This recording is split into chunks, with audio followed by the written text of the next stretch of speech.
परिणय फुकेजी, जसं मी म्हटलं की तुम्ही तुमच्या मुद्द्याशी ठाम असता.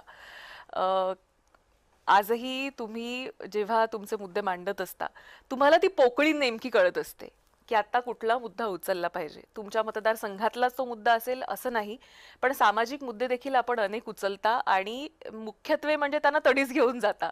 तर कसं काय हे जमतं तुम्हाला?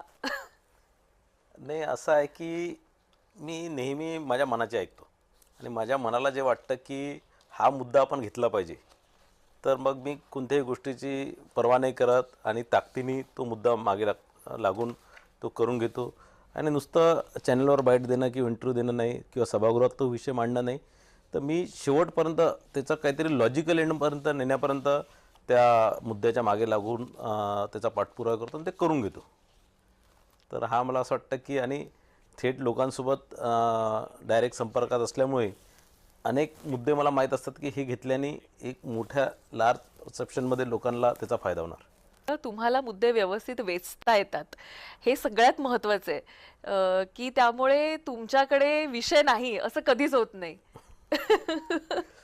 नाही, विषय तर नेहमी असतात आणि तुमच्यासारखे काही पत्रकार मित्रमैत्रिणी असतात, त्यांच्या माध्यमातून आणखीन बाकी अनेक लोकांच्या माध्यमातून नवीन नवीन मुद्दे येत असतात आणि एक वाचन नेहमी करत असतो. तर मला असं वाटतं की ते याच्यात मुद्दे मला माहीत असतात म्हणजे